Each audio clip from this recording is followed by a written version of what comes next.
Too much. Okay, do it. Sound check. Test 1, 2, 3. Test 1, 2, 3. How's that? Sounds good? A little bit of feedback coming from that guy. Test 1, 2, 3. Test 1, 2, 3. I got a loud voice too, so I'll speak up.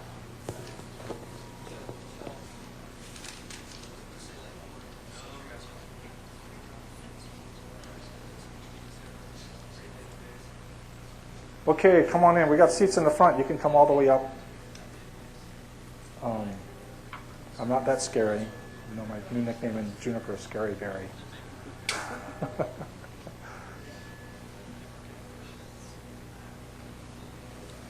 Okay, while we're doing the sound check, let me go ahead and do some brief introductions. So you're in the Service Fire Security tutorial, and just do a quick show of hands. How many people here deal with service fire security incidents in their networks every day? All right, this is good.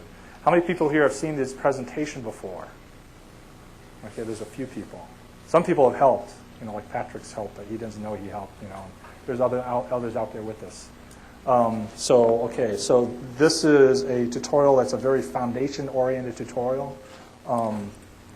Several years ago, and this is where you see the black dots on the badges. If you don't have a black dot, get a black dot so you can see each other and know each other. And then tomorrow night, or tomorrow, tomorrow is the NSP-SEC BOF. So you want to come to that, and I'll explain why you want to come to that. Because our biggest offense in the industry, and I'll mention that, is actually each other. You can't buy a feature on some vendor that says stop DOS, stop security problems. You know, working with each other is our biggest security advantage, right? So as people come on in, oh, now I'm getting really intimidated. Heather's here and Chris is here. Oh my goodness. I'll point to people, and actually I can farm out questions and stuff. All right, so off the screensaver.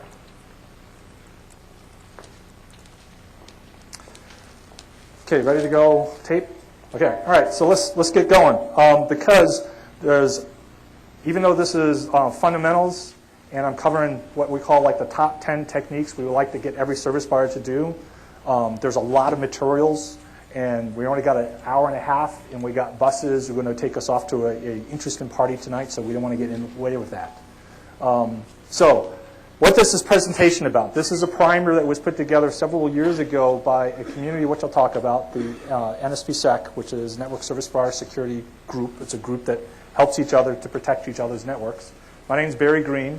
I'm now with Juniper Networks. I'm the director of the security incident response team there. So if you got Juniper gear and you got a security issue, I'm the guy you pick up the phone and give a call and say, yo, what's going on? What's wrong with your equipment?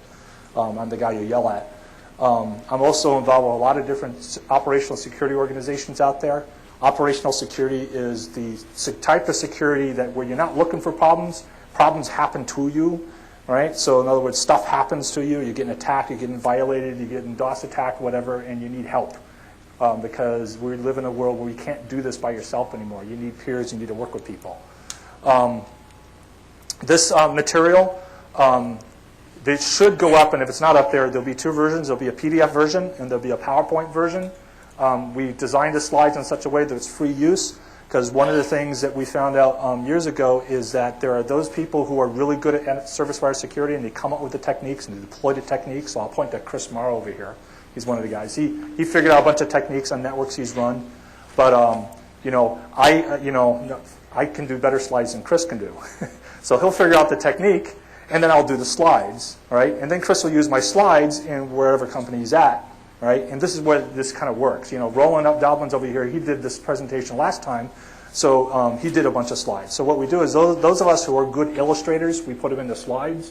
Those of us who are good technicians and figured out how to do stuff, we figure it out, and then we help each other out this way, and we make this free use. So that way you can take these slides, if you're trying to convince your management, we need to do this, you grab this slide deck, and you cut and paste into your company slide deck. That's what this is out there for. So this is how we're making it easy, because you seeing it here, you say, hey, I want to do that technique. Or I want to do another version of this technique, because these are all the basic. There are actually add-ons you can do to this that people have figured out. You need to convince your management. That's what these slides are here for. All right? So this is 10 basic ones that are vendor independent. In other words, pretty much any vendor gear you get out there, you could use them. That was one of the criteria looking at to make it vendor agnostic as the foundation techniques. And these are the techniques when somebody picks up the phone and says, hey, I need help to stop a DOS attack. You need to be at the same level playing field. You can say, hey, let's black hole this thing, or let's sinkhole this thing, right? You know, okay, I got a sinkhole set up in my system, I can sinkhole it. I got remote trigger black hole set up in my network, I can black hole it. That way you can work with your peers together using the same foundation baseline technique with it. So that's the idea of this stuff. And what's this all about? You know, what do you tell your boss when your network blows up from a DOS attack, whether it's intentional or collateral, right? So, and these things, you know, all happen out there. This watershed moment actually happened at an analog. Service provider security is kind of like a different field from like enterprise security. And it's really interesting. It's really hard to take somebody who's like, you know, certified and trained in enterprise security and get them to think in the service provider security world. Because what's different about it is enterprise security comes up in firewalls and IDPs and, you know, audits and audit trails and things like that. Where a service provider security guy is like, oh, let me route this problem. You know, you control backbones and routing protocols. It's a different mentality. And for instance, to get an engineer who's a security engineer thinking that you can actually use a routing protocol as your biggest strength, that to take and route to null zero is one of your best defensive tools that you have to protect your network, a guy who's used to firewalls and access lists can't get their mindset around it. It's a paradigm shift with it. So that's why this is a different field. In February 2000, we had these big press visible attacks. We had people running out of the room, go work in the attacks. And it was at that analog that, you know, certain people said, hey, we need to actually step up and start thinking about how are we going to protect the service provider backbones. And that's where this kind of started to evolve from. So, and, you know, overview, right? So, you know, there's all this stuff going out there. Now, there's a community out there, so this thing over here, this interesting Wired article, it's interesting to pull up with it because they call this the community of the vetted. All right, and I'll talk more about this group called NSP-SEC, which we highly encourage people to look at joining, because what this demonstrated, what this article demonstrated, is when the attacks happened against Estonia, okay, the people in Estonia, the networks in Estonia, were having a hard time figuring out how to defend themselves. But what was happening is immediately they reached out to NSP-SEC. We got like one particular guy from the Estonian Computer Emergency Response Team vetted into NSP-SEC. And then you had the entire world helping out Estonia. Every service provider backbone helping out Estonia, right? And one of the key ways that Estonia got back online was not by Estonia doing something by themselves, but by them collaborating with service providers all over the world. Our best defense is each other. So when you look around here in the room, right, getting to know each other is really, really important, because when stuff happens, we got to rely upon each other to defend ourselves. That's just the way that the end-to-end paradigm, you know, of the internet means we have to work with each other end-to-end to defend ourselves. So, and there's some more slides you can use in here that we put in with it. So, NSP-SEC is and this isn't like hierarchical or anything. I just kind of throw slides in there to kind of show, you know, the stuff in there. And there's you know, communities out there that work with each other. I'll dive into some of them. And NSP-SEC is one of them. Here's the URL with it. This is kind of where this all came from. I'll dive in a little bit more. Economic cycles. How many people here have heard Cymru, Team Cymru? Okay, right. So there's a guy over there, Rob Thomas. All right, he's one of the I think the founder of Team Cymru, right? He noticed in conversations he and I are having many years ago that we're noticing as the criminals were coming into monetary. In other words, we don't have people who go out there and hack for fun. You can make tons of money at this, and so people hack for profit. They, you know, break into networks for profit. They DOS for profit. And then what we're watching after a couple of years, we're noticing certain things. And one of the things we noticed was that these cycles that go through. Like, for instance, DOS attacks. And this is one of the areas right now that you got to watch out for. People said, you know, 4 years ago there was lots of big DOS attacks. And then things happened, and we had a down cycle. So you have this down cycle going on, all right? And then you have DOS attacks on the rise. So we get more and more DOS attacks now, but the DOS attacks are different, all right? And because what happens is you have lots of problems going on, all right? With those lots of problems going on, the community mitigates the problem. Then what happens is the criminals go out there and they do research and development. and they actually do it better than the white hat people. So the black hats are better at the R&D. They come up with better tools, and they're back at it again. So what happens with service provider security is to be mindful that here you're looking at different techniques, and you may say, well, I don't have this problem right now. Well, this problem right now could be for many different reasons, right? And one of the reasons it could be is because we're in a trough right now compared to your business. And it doesn't mean that you're not going to get hit. It just means at this moment of time, there isn't any motivation or the bad guy technologies in there that go after you, right? So, this is some of the things to be mindful of, that even though you're seeing it here and you may not face it, doing the preparation beforehand with a lot of these techniques is not capital intensive, and it's not like, big labor intensive. A lot of the different techniques are actually, you spend, some time to doing it, and you can get it deployed, and then you're ready to go, and it's on standby. It's a system of defense ready to go in case you need it. Trying to build these techniques like a remote trigger black hole in the middle of a DOS attack is very finicky, And I know I've been on big telco providers before in the middle of a DOS attack, and we've actually deployed remote trigger black hole in the middle of a DOS attack, and it can be done. But it would be much better that you actually have it prepared, and then when you get hit with a DOS attack, you say, okay, I can just drop the packets at the edge of my network, or send it over to a sinkhole, do whatever with it. Don't wait for the attack. Now, where all this stuff is coming from is coming from experience.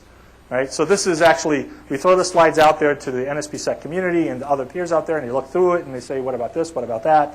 If they have time with it. So it's actually come from the experience with it. And what we're doing over here is doing the empowerment part. So that's what this presentation is about.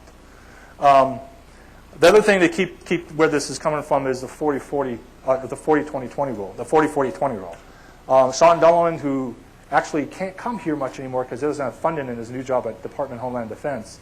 But when he came here a lot, and when he was doing NSPSEC service hour security stuff at SBC, he was noticing this pattern. The pattern being that whenever we get these patches and these upgrades, Microsoft does their Patch Tuesday, that 40% of his customer base goes and upgrades right away. Another 40% takes time to look at it and figure out what to do with it and needs some nudging and will upgrade. But you always have that 20% that will never ever do anything. And these are the computers that get infected and violated and get botted and used in criminal activities. And that 20% is really, really hard to take care of. And the 20% is a growing number. The net is growing dramatically. And that 20%, what used to be millions of computers when Sean was first noticing this, is tens of millions of computers, and then the devices like your hand phones and the all over devices. So this problem set is growing. That 20% they talked about of the customers who just don't care and will never respond and never patch is going to keep on growing, which means the number of machines available to the bad guys are going to continue to increase. All right? Continue to increase with each of those devices having more and more horsepower of the sort of packets that can throw on the net. All right? So, and many of them go on mobile, which makes it even more interesting with it. So this problem set, this 40-40-20 rule, is something that's going to be with us for quite a long time because there's not much that people can dent into this. People have looked at this. Microsoft looks at this. People cite this 40-40-20 rule. And this is one of the big dangers that we have to look at to make sure we have our networks as resilient as possible. All right? So to walk through these techniques, I'm just going to walk through them. There's a quick summary we do with it, And then the other thing I mentioned about is know the enemy. As part of whether the steering committee puts me on a program committee or not, one of the things I'm going to be doing is we noticed this past year that we need to do some more refresh of service provider security topics in NANOG. So what you're going to see is 1 or 2 good, solid speakers coming into NANOG. So those of you who are here the first time, come on back again because we're going to have solid topics in there. If you can't make it, then watch the sessions when we put it online, since all the stuff is videotaped. And if you haven't had a chance, go back to the other security talks. Type in security as part of the keyword search of topics and look at some of the old videos that we have because it talks about some of the threat vectors. So some of the first things we're going to do over the next NANOG, I'm going to get sessions on the new threat vectors in. So you can understand what is the threat out there, right? So how can you gauge a threat in today's threat? Because the threat environment has changed. It's all changed. And we want to get the information out to you so you can take that back to your organizations. All right, so we set this up in such a way where I put this executive summary. I'm going to flip through this executive summary to talk about these techniques. And it's in here so that way you can cut and paste and put in your slides, and you can go to your boss and say, here's what we need to do. Here's 10 slides. Here's what we need to do. So number one, you tell your boss that says, we need to prepare our network operations center. So our NOC needs that, have procedures ready to go, written down, and I mean written down in paper, not like on some computer, but written down in your notebook. Because what happens if your computer fails? What if it's a virus or something like that? Have your procedures ready to go, exercise the procedures, practice those procedures. Don't wait until the last minute to go like, oh crap, what do I do now? All right? That's not a good thing to do. All right? Collaboration. It says, hey, we need to be part of these groups. We need to get vetted into these groups. If we're not part of these groups, we're at a disadvantage. All right? I'll give an example. Way back in Slammer 2003, those networks that are part of NSPSEC, they're able to recover really quick. Those networks that are not part of NSPSEC, they're totally clueless and they were down. There was a direct differentiation between how to plug in to work with your peers and those people who weren't plugged in to work with their peers. All right? So it's really important to be able to invest in those communities and plug into them. INOC DBA. There's a phone system out there that NOCs use. Only autonomous system number and then the number on there. People plug in asterisk systems. We use this for conference bridges. We use this for operational security. Many different groups. Internet exchange points use it. All right? So INOC DBA gives you a phone system. So how do you call the key person at the other service provider? Well, this is a way of doing it. That way, when that phone rings, you pick up that phone. And if somebody ever sells red phones that look like the Batman phone, that would be really cool because then it's a red phone and it beeps and says, when that phone rings, pick it up because it's somebody you need to talk to. All right? Point protection. Really review and constant review, and every year you should go through and review your point protection. How do you protect your routers and switches and host inside your own infrastructure? Making sure your infrastructure can't be taken down. Right? Edge protection. Right? This is your infrastructure access list. It could be QoS. It could be how you recolor your packets. Edge protection. Looking at you have a right to determine what type of packets come into your network. Your boundary is a national boundary. That autonomous system boundary is something that you have control over. All right? You just don't say, I accept any packet in the world, and me, who lives on the other side of the world, I have a right to send my packet wherever I want to. That isn't an explicit right. Your autonomous system boundary is an autonomous system border control. So you have to say, here's my policy, here's how I enforce my policy, here's the sort of packets I allow through, here's the sort of packets I drop. And you can determine that sort of thing. Whatever network you have, whether it's a service provider or enterprise. Remote trigger black hole. This is probably one of the number one techniques that we use out in the net, and I'll walk through how this works. Remote trigger black hole is using BGP and just taking the packets and routing to null zero is what we do with it. All right? So you route them to null zero, and then it drops it down in the bit bucket. In other words, this tool is probably used the most out in the net to go out there and drop DOS attacks when DOS attacks are in action. Sinkholes. Instead of dropping the packet, take the packet to a section of my network and then analyze it. Because the packet's coming in, it's an attack in progress. I can see what's going on with it. And sinkholes, I'll talk about basic sinkholes, but some networks have taken sinkholes to really wild architectural innovation. I mean, some of the innovation that people have done in sinkholes.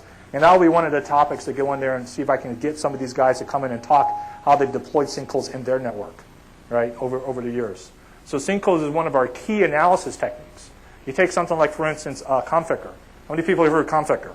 Right? Tomorrow night I'll talk about Configure as part of Configure working group. All the Configure is dumped into sinkholes. Right? So understanding what sinkholes are and understanding the multitude of uses with it, is in having it pre-deployed inside your network gives you options. Because that's what these tools are, is about giving options. You've heard this before. I hope you've heard this before. But BCP 38, if a packet comes into you and its source address isn't something that you said you can route to you, then you should drop it. Check that source address. All right? And there's a bunch of different techniques out there for doing this. There's not just unicast RPF and ACLs. There's a whole multitude of different techniques and technologies you can use to do source address validation as it comes into your network. Don't allow spoofing to come in. All right? So this is one of the enforcement things. Prefix filters. There's I'll be covering prefix filtering and kind of rushing a bit through it because there's a bunch to it. There's a tutorial I did 2 nanogs ago in New York that you can pull up that goes through in-depth in prefix filtering. Prefix filtering is really critical because BGP glues us all together. And how many people remember with YouTube in Pakistan, right? That could be your network, right? That could be your network, all right? That was a remote trigger black hole that wasn't set up properly, all right? because the government says black hole YouTube, but the black hole got leaked out to the rest of the world, and what happened? Collateral damage, and the garbage leaked out all over the place. There are scenarios out there that you can go out there and people break into BGP speaking routers. Spammers like BGP speaking routers. So hackers go out there and scan. Some of the SSH scanning that goes on out there is they're looking for BGP speaking routers. And the bad guys buy and sell them. But the bad guys use them for spam. They don't use them to take out the net. You take 12 BGP speaking routers in different places of the world and deaggregate the net, and then what do you have happen? Ooh, bad stuff. So prefix filtering, important. Total visibility, total situational awareness. Understanding what's going on your network all the time. There's tons of data out there that's built into your network gear that you can tap into. Everything from, of course, you've heard for NetFlow, we talk NetFlow, but how many people ever thought that NTP is a visibility tool? Anybody think of network tiering protocol as a visibility tool? Right? This guy, Peter Lofberg, who's one of the industry, gadfly personalities on the net, but one time he came up to me about 5 years ago, or not 8 years ago, he said, hey, you can use NTP as a security tool. I was scratching my head, goes in the lab, starts doing stress out there, and very, very much NTP jitter monitoring on there shows it. SLA tools, right? So there's lots of visibility tools you can do on your network, right? So that's the total visibility with it. There's a rolling slide. There's more out there. So some of the stuff we'll bring in, for instance, quarantine walled garden techniques. If you have a customer, and that customer has an affected computer, in the past, people said it was just way too expensive to clean that computer up. But now there are techniques that different providers have figured out cost-effectively how to start the remediation process. Right? So Comcast last week announced their bit, right? And there's more out there, right? So Cox has theirs, Quest has theirs. So we want to bring these guys in and say, here's how our techniques work. Here's how we do it. Each of them is different. It fits and aligns towards their business practice. What it's showing is that a quarantine walled garden where I can identify, I know where the bad, infected computers are. How do I help my customer who's been victimized get cleaned up, right? So, there's techniques like that. There's core hiding techniques where you can, hide your core. Do you want everybody to see everything in your core? You can hide your core, right? So all these are to either to a point where they're not everybody agrees to it, or they're vendor specific, which is why they're not up here right now. But we're getting to a point where there's some of these techniques are getting to where there's vendor neutral. In other words, you can do it on anybody's equipment, and everybody agrees to it. But there's other techniques. So when you start with this gets you started. Then there's more things to look at. And what things to look at depends on your business and your service, what you have on your network. So let's talk about the first one, prepare your NOC. It's probably the most important one. Everybody has a NOC. I hope everybody has a NOC, whether it's a centralized NOC, a distributed NOC, big displays on your PCs, whatever. You have somebody who runs your network. No NOC is perfect. The thing is you always want to work on improving the processes. And this is part of improving the processes, right? So inside the NOC, you need to have some sort of security awareness. Now, some people say, oh, you have a separate security team or integrated security team. And this is a question always gets thrown at me. Should my security operations center be the same as a network operations center? It says it all depends on your business. You've got to see what your business looks like. I've seen very successful big networks where their security people and their NOC people were one and the same.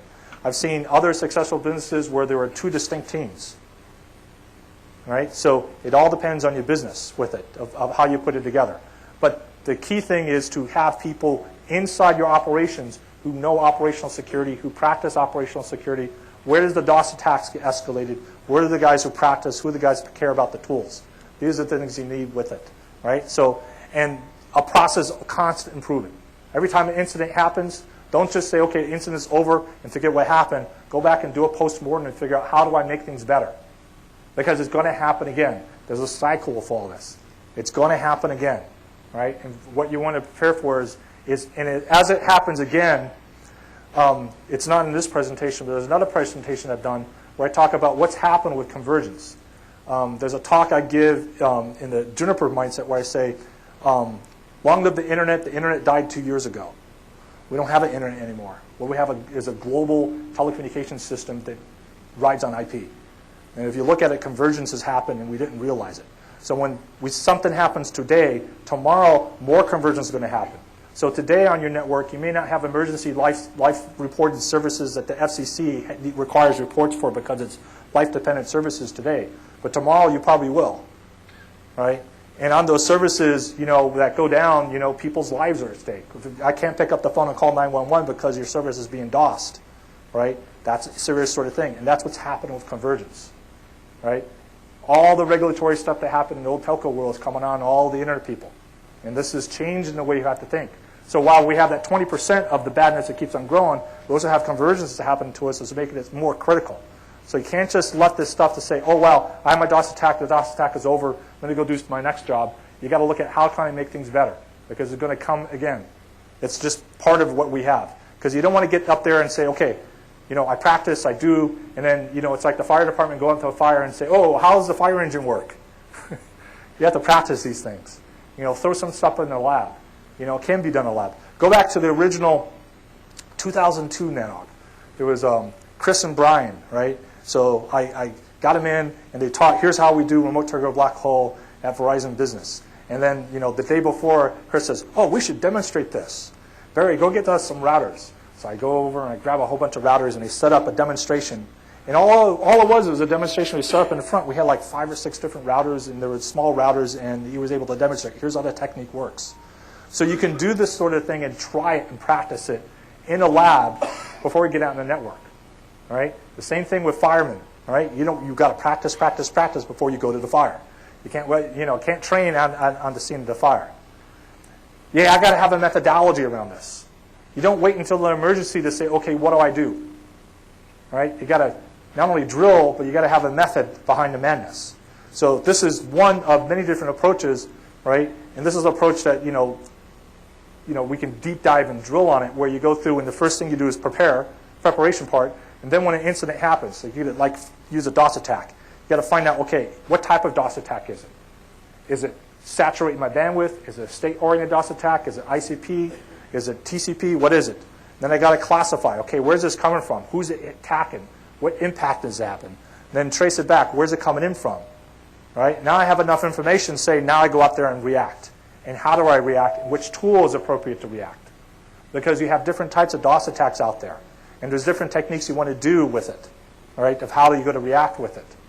Because there's DOS attacks out there that we see DOS attacks that are designed to trick you. Oh, let me go out there and do drop everybody's source address. Do a source address drop because I got 20 different source addresses that I got as part of this DOS attack, and I don't look at the source addresses. I don't notice those the source addresses equal Yahoo and Google and Microsoft and all the critical sites because they're spoofed. They're coming in as spoofed, so they're not actually real sites. But I go out there and do a source address black hole. Now I just knocked off all my other customers from going to Google, Microsoft, and Yahoo. Now I got all my customers calling me up. And we've seen those sort of tricks that the bad guys will play. All right? So this is why it's having some of the method and not just automatically say, oh, let me throw this tool at it. All right? So the methodology behind it is really, really important with it. So mitigation communities. As I said before, our best defense is ourselves. So there's a bunch of them out there. All right? And there's more out there that you can do with it. All right? With the mitigation communities. And I'm just going to drive into the first one. Like if you have not part of any how many people here, raise their hands, how many people here are part of NSPSEC? Okay. So this is, we got a lot of good new people here. So we want to get you there tomorrow at the same time, wherever the room's at for the NSPSEC BOF. DeShield. How many people have got their home networks set up for DeShield at least? Anybody home network set up? Oh, one other person. DeShield is a good tool that anybody who's not into logs and doing forensics, one advantage I got with DeShield is that it shows that community defense works. Right? You can take your home network, you can send your logs, you send whatever's scanning your network, you send it into a collective IDP firewall log analyzer, and you get these charts out of them. And they get alerts about what's scanning you. And then if anybody wants to find out what sort of badness is hitting your system, right, then you go out there and you subscribe to the fight back. So for instance, it's interesting, on Juniper networks, I'm signing up all the autonomous systems for Juniper networks over to Fightback. And I get these emailed reports every day. And it's really interesting seeing stuff that comes out of our network, hitting other people's stuff that we have to go plug up as infections happen inside networks. Right? So that sort of data, what's it cost me? It cost me an email address. For Juniper networks to get that data, it costs me an email address. And that's what it costs you. You can set up an email account, and you as a service provider or a network operator, everybody here who's responsible for networks, you can sign up to DeShields and you can get these reports. And what the reports give you is it says your computers are actually knocking on other people's doors. It's a firewall log. Your packet got dropped somewhere. It's an IDP log. It got dropped somewhere. All right? So this is an example of community-based sort of defense mechanisms. All right? NSPSEC is another one. It's a closed community, and it's focused in its network service providers, focused on infrastructure. We've got many other operational security communities out there today. So we've got a healthy community of different operator security communities. NSPSEC has a very, can the backbone move packets from point A to point B? And that's what NSPSEC is focused on. All right? So it's not focused on so much of, let me analyze the malware. Yazamil does that. II does that. MWP does that. Right? They look at the malware and start dissecting the malware and look at what's going on in the malware.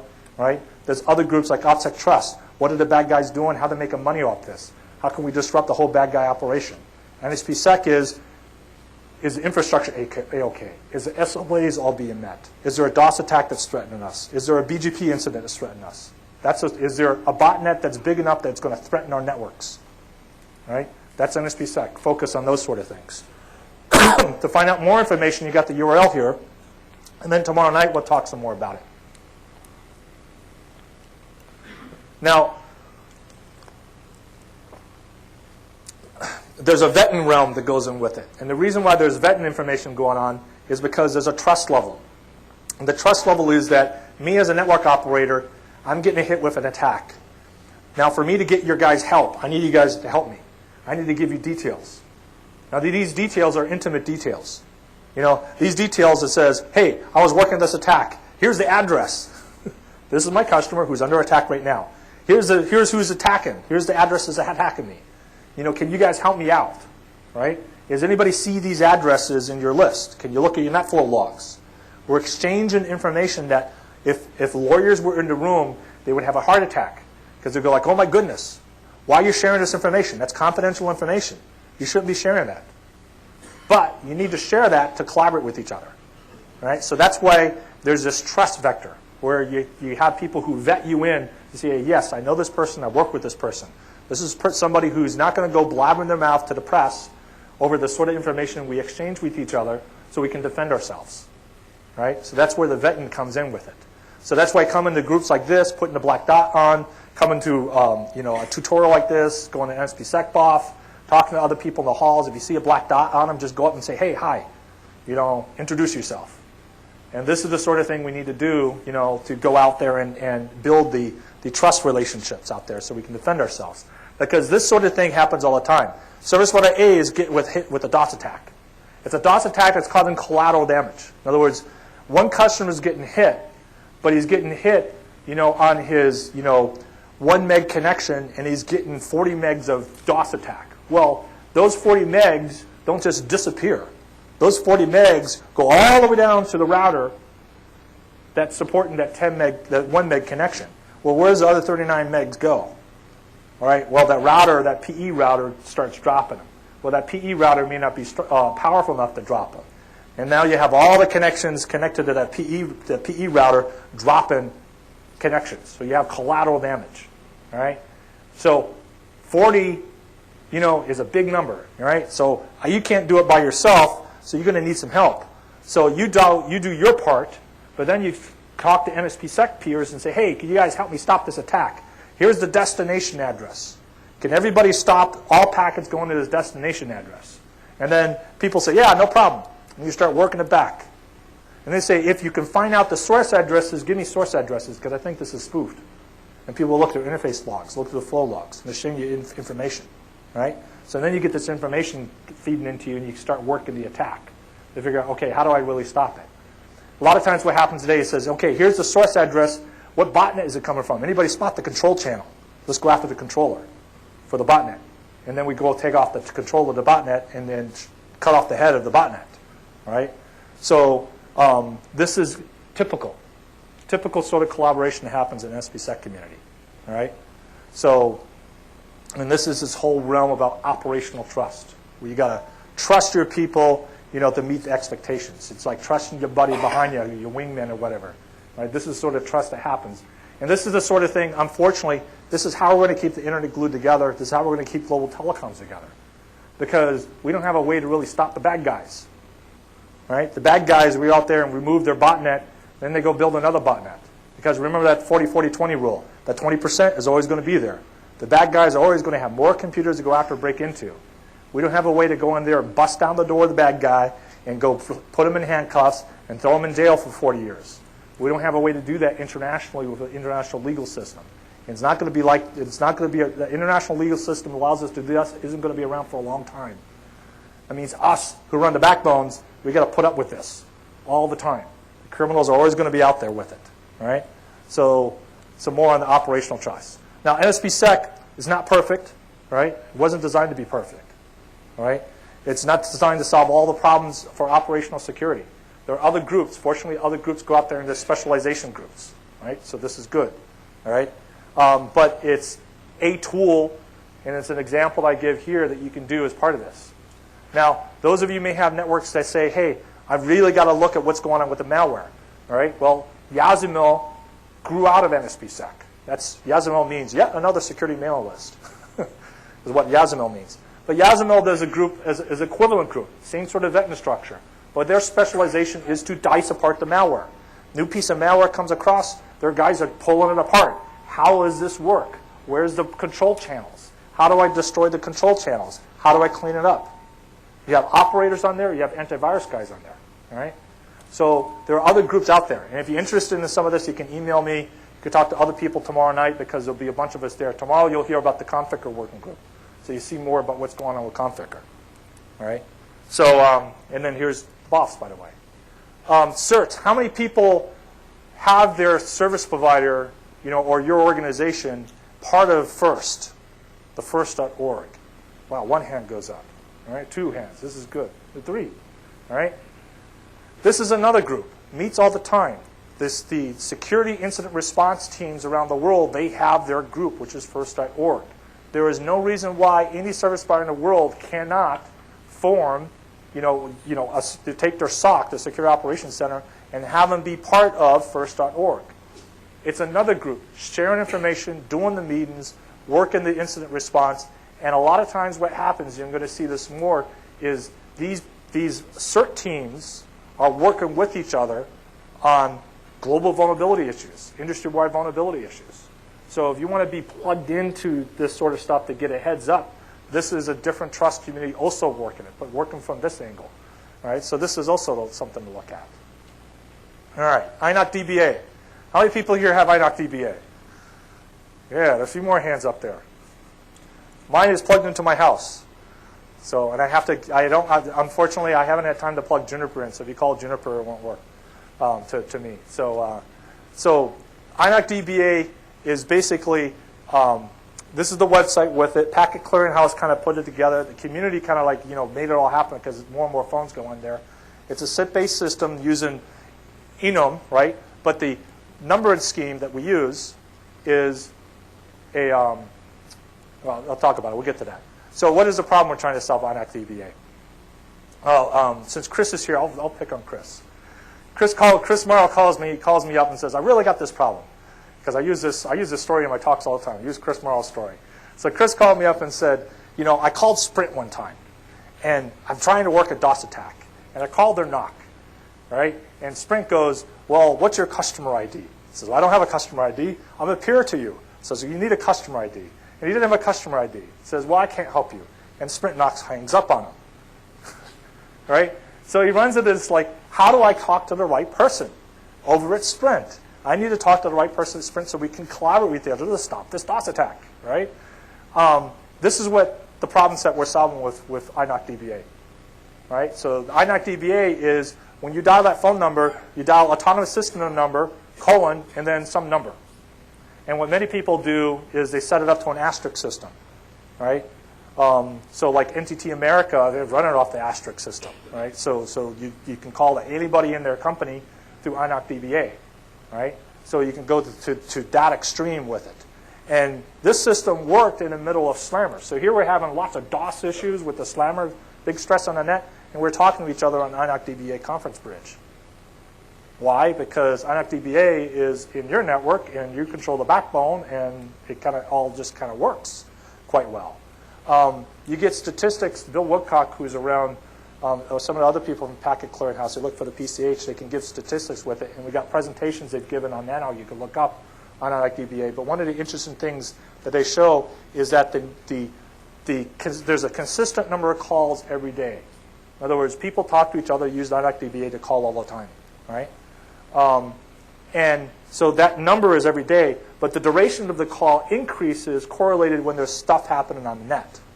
So when stuff is happening on the net, the duration of the call increases by like times 10.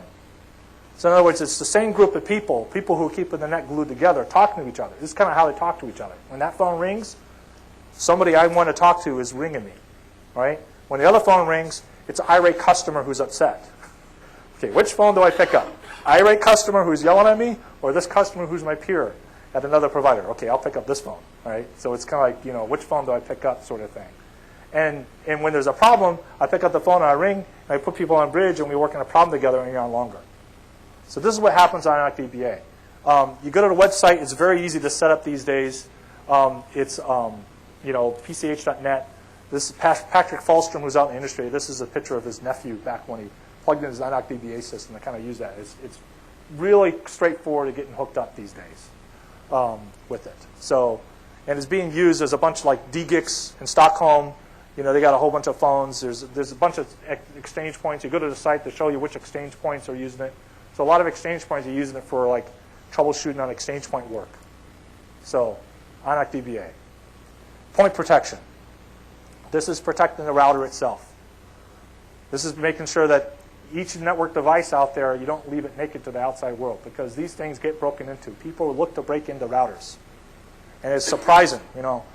Probably about once every other week I get notified by some peer in the network says, oh, wow, we just found this intelligence because some Juniper router got broken into over here.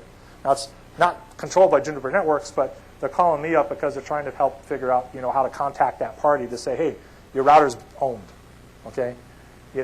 And criminals, especially the commercial criminals, want to go after these routers. They find ways of using them to support the criminal activity. Everything from routing tunnels through it, setting up tunnel connections, to using it to inject BGP routes for 15 minutes and then deject, and withdraw the routes. So they add and withdraw specific routes, right? So they can pump spam behind it. So they're after these routers. They like to do with it. And so it's important for people to kind of really pay attention to it. And pay attention from a holistic standpoint.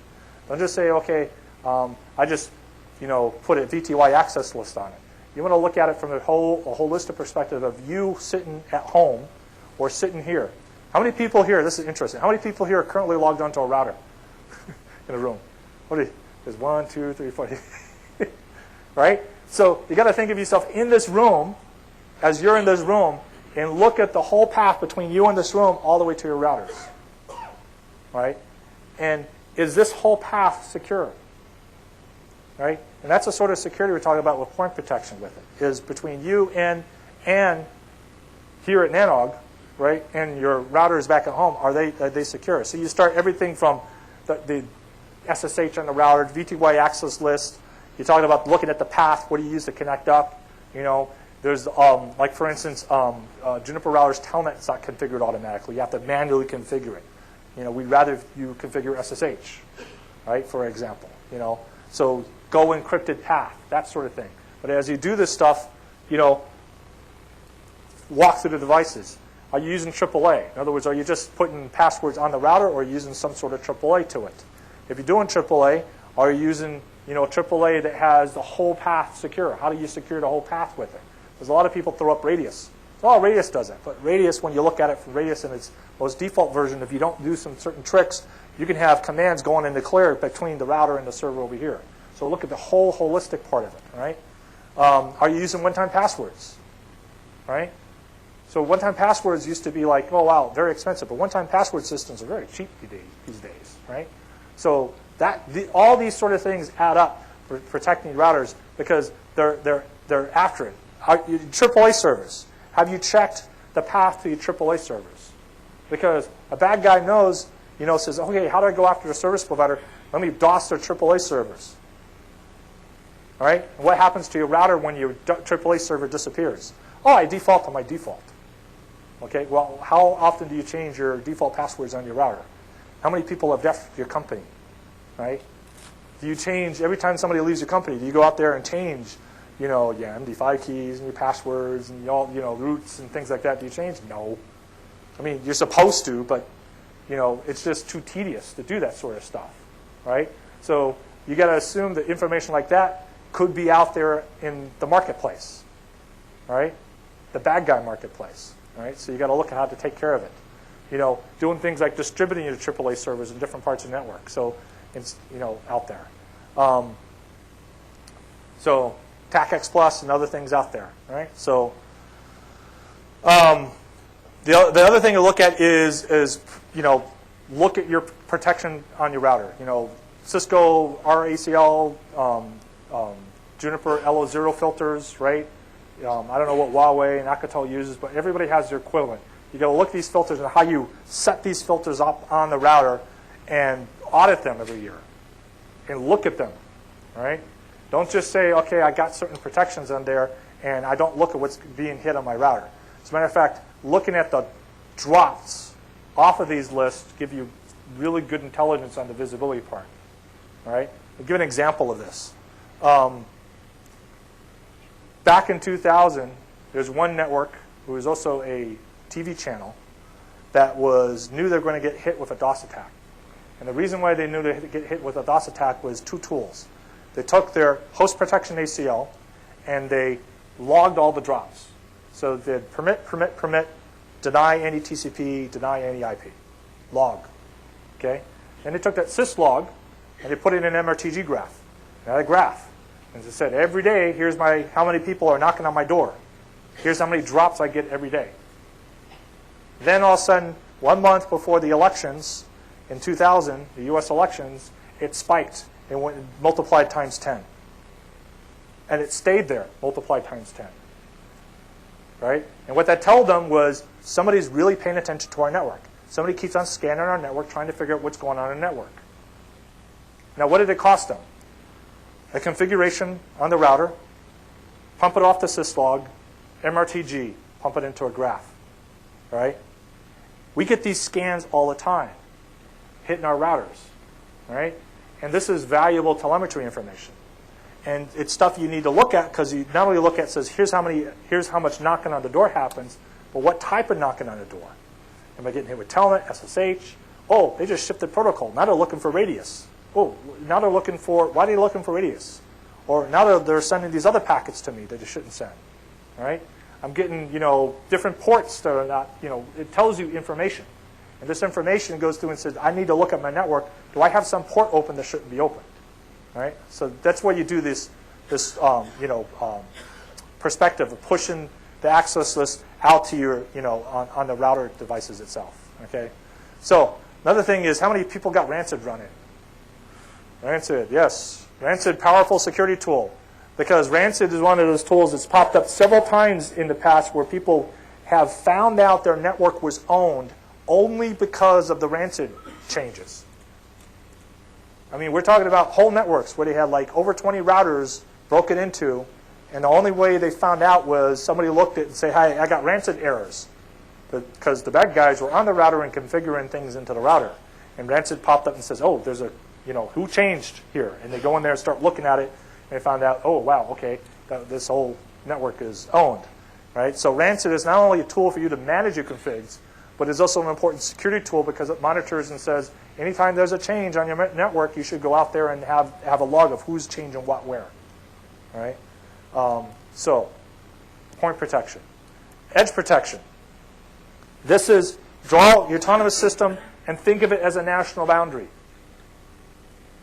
That's your autonomy. You have control over that. This is kind of like my personal rant about, you have control over your autonomous system. You set up an organizational policy. What packets go in, what packets go out, what services go in, what services go out. And then you have the power of network gear today to enforce that. Or firewalls, or whatever you want to enforce it with. And this is what we're talking about with edge protection. You got to figure out what you're going to protect with. And there's several different techniques you can do with it.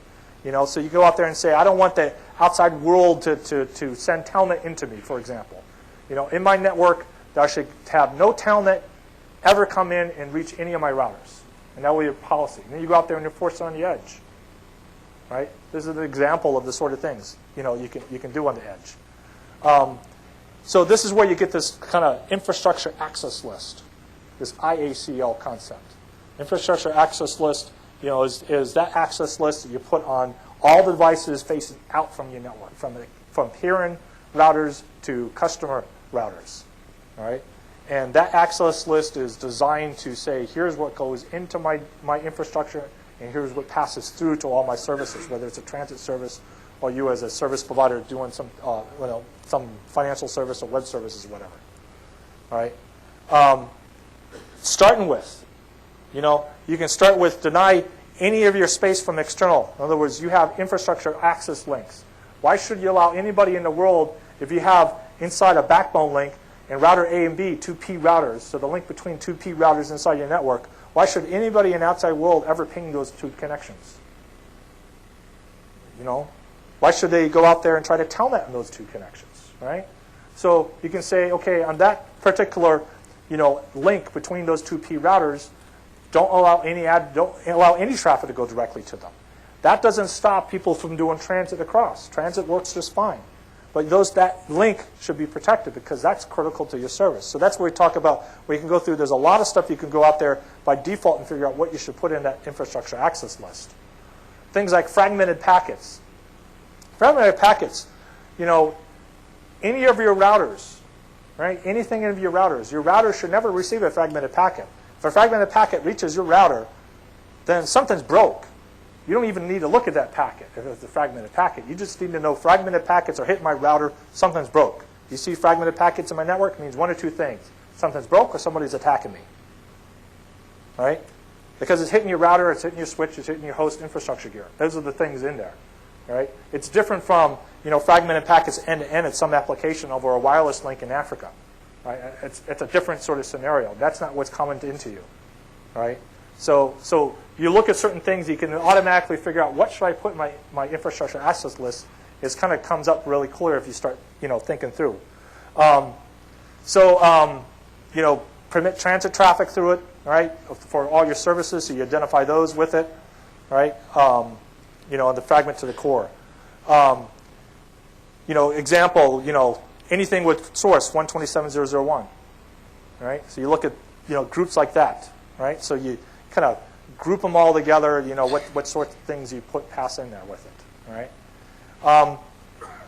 If anybody hasn't deployed infrastructure access lists, then here's a quick methodology you can use with it. It's we've used this in many different deployments of how to deploy an infrastructure access list, which is not do it all at once. I've seen many providers go out there and they spend months and months and months trying to build this very complicated list. And what happens is they never get it deployed because it's so complicated. Sometimes the best way to do it is do it in phases. You take the things you can do, you start with those, right? And then you start adding to it. So you phase 1, phase 2, phase 3, phase 4, and you start learning with it, right? So you can go through, like, number 1, put up a list and say, here's my idea, but don't drop anything. Just permit them all and count them. So then you can validate it. It says, okay, here's all the stuff that I permit through. Here's the stuff I want to drop, and you count it. So then you can get the swing, what we call a classification stage. How much badness is already out there? You say no SSH going into, SSH or telnet going into my routers. Instead of dropping it first, I just permit it and count it and say, oh, wow, there's a lot going on here. All right. And then you can say, okay, is any of this critical? Did I miss anybody? Did I miss any service? Am I going to impact anybody? Is any heads going to pop up because I just dropped this? And this classification stage helps you figure out what heads are going to pop up when you do this. All right. Then you begin to filter and don't try to do everything in detail. You do, here's the things I know I can need to drop. You shouldn't get source address 127.0.0.1, for example, coming in. You can say, okay, don't want to have SSH and telnet, so I drop those. All right, so you get that done, you get it deployed, make sure your network's stable, you take a deep breath. Say, oh, okay, this is good. All right, then you look at your logs and say, okay, what's the next level of things I want to do? You do phase 2. All right, so this is a kind of like a phased approach that can keep your network more stable that way than versus trying to say, okay, I want to try to filter everything. You have months of meetings trying to figure out everything to filter, right? Sometimes it's better just to start doing it and roll it out in phase than to try to make it all perfect, because it's never going to be perfect, right? So then you roll out your basic protection, and then you just increase deployment, and you just keep on with this cycle with it, right? So it's, and the other thing to think about is infrastructure access lists are never going to be a perfect tool. So this is a tool in your toolkit, but it's never going to be perfect. So when people say, hey, I got infrastructure access lists, I'm all protected, right? And then some vendor comes out and says, oh, here's a vulnerability of this crafted packet. And it goes right through your infrastructure access list, right? They're never going to be perfect tools out there. So this adds resilience to the network to problems. But don't think of this, and don't communicate to your bosses that, hey, we got infrastructure access lists, so we're all protected. It's like when people say, hey, I put a firewall in front of my network, I'm protected. I'm secure, I got a firewall. No, it doesn't work that way, right? It's the same thing with these. There's just a layer of your defense with it. Remote trigger black hole. BGP, it surprises people when we say BGP is one of our most powerful security tools. And it ended up that way, right? How many people here are martial arts people? Anybody martial arts guys? There are hard styles, soft styles. Hard styles, brute force, hit each other. The soft styles where you kind of redirect the opponent's energy, right? So Aikido, you kind of redirect the opponent's energy. Somebody comes at you, instead of just beating them head on, you kind of redirect them. And that's what we're doing with BGP. We're redirecting the energy. Attack comes at us, instead of putting brute force and trying to throw a firewall ACLs right in front of that attack, what we're doing is we're redirecting the energy to null zero, to a sinkhole, to a shunting service, to a cleanup service, right? So the basic remote trigger black hole is the first of many different uses of using BGP to, instead of being brute force against the badness, you kind of redirect it to the direction you want to go. Because us, as people who control the routing protocols, we control the flow. We control traffic flow. We're traffic engineers. That's what we do. So what we're doing is we're engineering the DOS attack and the badness to the direction we want to go. And this is the mental hoop that a lot of security people have to change and get a different mindset, paradigm shift, to understand this and many other techniques we're using BGP with, right? So here's a network layout, and I have BGP across my network. And basically, in my network operations center here, I have what I call a trigger router. This could be a router. It could be a box. Like Arbor does this. Arbor has a trigger element to it, right? For example, right? So you take and you say, okay, I want a black hole. I got an attack going on somewhere. So over here, I send in the BGP advertisement. The BGP advertisement then gets flooded to every router inside my network. And then on those routers, I have a configuration set up. And that configuration could be, there's basically two approaches we use. We use a static route pointer, or we use a community pointer. Community pointer gives us more granularity. So that's what most people use, is using the community. So this advertisement over here has a particular community, and based off that community, we do something. In this case, what we're going to do is we're going to send it to null zero. So now I can have a DOS attack coming in through all my network. And I could say, okay, I need to stop it on my edge. Because when it all adds up and hits my customer down here, my target, this is big bandwidth all hitting one PE router. And what I need to do is I need to lessen the damage. I need to push the attack out here. Now, from a service perspective, with the customer getting hit, they're getting a DOS attack, you can immediately, they call you up and say, I need help with a DOS, right? You say, okay, no problem. What's your address? Says, okay, let me give you some relief. Remote trigger black hole. You now push the attack off the targeted IP address, and you push it up to all these guys over here. So you drop it over here. These routers over here are more likely to take it. You go to a customer and says, I've just given you partial service recovery. The address under attack is still DOSed. It's just, instead of hitting down here, the address is black holed over here. Okay? But all your other addresses, you can still now send traffic. Before, he couldn't send any traffic. The link was choked up. You've just given him partial service recovery. Right? He doesn't have full service recovery. Right? For full service recovery, you need to get some cleanup tools and sifting tools, other products in there to do full service recovery. But this gives you partial service recovery. All right? Now, this technique is used over and over and over again. How many people here have this configured in their network? Right? So this technique is out there. It works. Right? you can look around tomorrow and you can talk to different people who've got it deployed in the network. There's many different deployment, I've gone through. I'm talking about, I don't know, about 50 different networks I've worked with, getting this deployed in a network. And the deployment of this, you can do it in a way, deploying a network, where it doesn't incur any downtime. Right? You can deploy it in the middle of a DOS attack. I highly recommend you don't deploy it in the middle of a DOS attack. But there's been 2 big national carriers in the middle of a DOS attack where the bank was getting hit and said the way for us to stop this is deploy this technique. Right? Because they couldn't throw ACLs to stop it. And this is the technique we deploy. So this kind of works out. We got white papers on this. Right? So vendor-specific white papers. The Cisco's got a white paper. Juniper's got a white paper on, or Juniper's got slides on it. Go through the configuration with it. There's lots of peer advice you could get questions on it. This is a question, if you throw out Nanog, say, hey, can people send me pointers to how to configure a remote target black hole on my network? You'll probably get a lot of private answers, a lot of experience about how to do this. All right? And how we do this in the industry is when you do it on your network, you can continue on. Right? This is where I've shown this slide before, where you can work it all the way back. It's a hammer, and it's not a perfect tool, but it's very common. A carpenter uses a hammer all the time. Right? So it's a common tool you use, right? But it's not a tool that you're going to use in every situation as a carpenter, right? And there's consequences with it too. Unfortunately, because the service providers found this tool, and we found this is a very effective tool to stop the bad guy's control channel. So we see a botnet, you see the controller, we black hole it on the net. So everybody black holes it, right? Then the bad guys say, oh, okay, I'll move off of a IRC control channel, and I'll move to peer-to-peer. So unfortunately, one of the reasons why we have peer-to-peer botnets today is because we got very good at black holing their controllers. All right. So there's consequences with this, right? But it's a tool that I recommend every provider. If you have multiple routers and you have BGP in your network, you have this thing pre-configured and ready to go. All right. So it's out there. All right. Here's some white papers out there. There's another tutorial with this. There is Chris kind of walked through this when he was at Verizon back in 2002. So this has been out for a while, 2002. You can pull up his presentation where he and Brian Gremlin, right? Who's still working at school system or hosting company now, right? And so they came in and they actually walked through in detail. Here's the configs we used, right?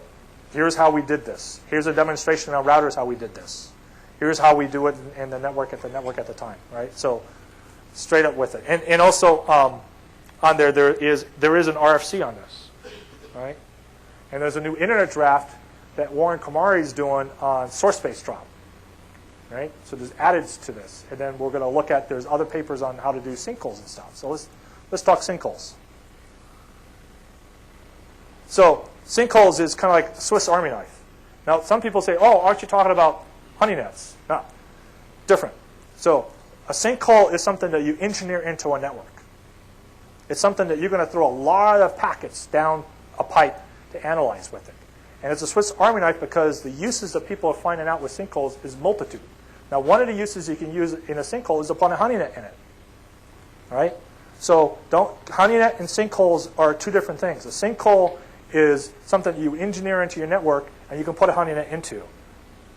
But a honey net is not a sinkhole. Okay? That's the thing to think about.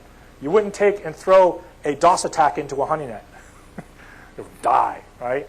So where in a sinkhole, you would throw a DOS attack into a sinkhole because it's designed to take that level of attack traffic, right? You can use it to monitor all sorts of things. You can use it to black holes, tar pits, shunts, honey nets, honey pots, all these different things you can put inside of a sinkhole, right? And this is the thing that it's not the same, the honey net and the sinkhole with it. And the reason why you get into the slides here. So here's an attack scenario, right? So I got across my network, I got an attack going into a customer, right? Customers called me up and said, hey, I need help with this DOS attack. What do I do with it? Now I can use the same remote trigger black hole, but instead of taking the black hole and pointing it to null 0, I point the black hole to my sinkhole. And my sinkhole over here is designed to take, over here this could be a 40 gig attack. And I designed that to be a 40 gig sinkhole. Now, 40 gigs is a lot of traffic, right? So this is where you get techniques like anycast sinkholes, right? But say this over here is designed to take the attack. And you want to make sure it's designed to take the attack, because if it's not designed to take the attack at that speed, then what's going to happen is you're going to take down that sinkhole. Right? So what I do over here is I go and advertise this address. This is the address under attack. And advertise it into the sinkhole. So now I'm able to monitor the attack. Now, the customer just got partial service recovery. Right? His /24 that he has down here, he's got a /24. All the /24 is back in operation except for that one IP address that's DOSed. Okay? So, and that one IP address is DOSed. I'm advertising that /32 over here. Now inside the sinkhole, I can start seeing what's going on with this guy. I can point it at a honeynet. I can point it at a honeypot. I can do all sorts of little things with it. I can also monitor when the attack disappears. I can also monitor if the attack disappears, did the attack rotate? Because what these bad guys will do is they'll do rotate. They'll rotate their attacks. Now, rotating attacks means they shift the attack. So basic rotation would be shift the IP address.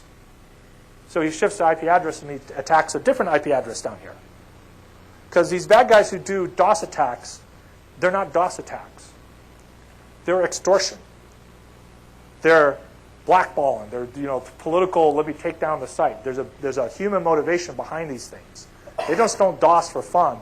There's some sort of motivation. There's either a criminal motivation because they're doing it for money, or there's a political motivation because they have some political gain behind it. Which means that they're monitoring these attacks. Which is why a lot of times shutting these into a sinkhole allows you to monitor what's going on and see what's going on with it so you can collect more data so you know what happens when they rotate. All right? And they can rotate with IP addresses. They can rotate with their different state attacks. They can throw different state attacks at you. They can start with ICMP and then shift to IP and shift to TCP. Shift to TCP, small window size, fragment attacks. You do all sorts of different things with it. All right? So here, what I've done is I've just pulled the attack away from my customer. I've given him partial service recovery. Also, this router down here, I've eliminated collateral damage. Okay? Because I pulled the attack off. And now I start working in the sinkhole. Now, what I put inside the sinkhole, put all sorts of monitors. Right? We use this SQL, this is, and you can use it to monitor things like SQL worms and things like that. We know badness out in the net. We know what computers get infected. Because what happens is people configure their sinkholes, and they put some dark IP address space in it. What's dark IP address space? Dark IP address space is space you haven't allocated. You have light address space, you've given it to somebody. You have dark address space, you haven't given it to anybody. You can use sinkholes, configure your network, and put your dark IP address space instead of configuring it on the router and let it not do anything. Because when you put an aggregate on your router and send it to null zero, it doesn't do anything. Packets get scanned, packets arrive at the router, and they don't do anything. If I take that dark IP address space I haven't allocated and I stick it into a sinkhole instead and put some simple monitors on it, everybody who's scanning sequentially and scans in dark IP address space, they hit the sinkhole. Now I can start seeing, oh, wow, here's all my customers who scan in the net. That computer's infected, that computer's infected, that computer's infected. This is how a lot of infections are found inside networks, is because they use sinkholes to do it. All right? So this is how we track malware. Anycast sinkholes. Anycast sinkholes is where I take my sinkhole address and I put it on many different sinkholes located in different parts of my network. Okay? So instead of, if I have a big national network, my network's spread all over the United States, instead of just putting my sinkhole in here in Detroit or wherever your headquarters are at, instead I take, here's a megapop, here's a megapop, here's a megapop, here's a megapop. I take, 6 different megapops. I configure a sinkhole in all 6 megapops, and I put one address on each, and I anycast it into my network. Okay? So by anycast it into my network, now when I go through and I take that attack traffic to a customer, and I shunt it over to the sinkhole, it goes to the closest sinkhole. Right? So it's a way you can distribute the load out through your network. It's a way of just distributing it out. You don't have to have as big of a sinkhole. You don't have to backhaul DOS traffic. Why backhaul the DOS traffic? Have it go to the closest one. Right? This is deployed. This is something that actually some people taught me because they started with one sinkhole and they went out there, oh, why don't I just anycast it? And they deployed it all over the place. Right? So I don't know if I can tell which provider is out there, but they do the anycast sinkholes with it. Right? So they work. And like take something like Configure. Configure, we had 5 different sinkholes already set up. And when Configure came up, we said we need to take and use DNS and take all the DNS that Configure is using for the control channel and shunt it into sinkholes and then monitor the sinkhole hits. Well, we took existing sinkholes and we took the IP addresses off the DNS and we pointed into the different sinkholes. The sinkholes are already set up and ready to go. We didn't have those sinkholes ready to set up to go. When Configure happened, we wouldn't be able to respond to Configure as fast as we could. So that's why setting these up, you could set them up and do the minimal with them, and then have them ready to go when you need to do something. So this is part of the preparation part, too, with it. Okay? Now, how do you set up a basic sinkhole?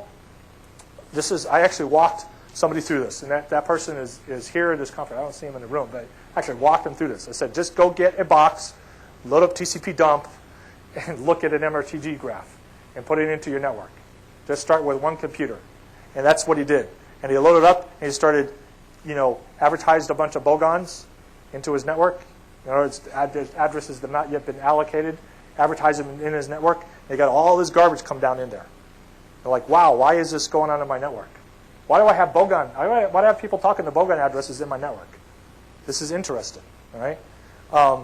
So it can start as simple as that, and then you can, basic infrastructure. You get a router, okay? You put, a switch inside, and you get computers inside here, and do analyzers, and you can just grow it out from there, right? You could put people put Arbor boxes in there.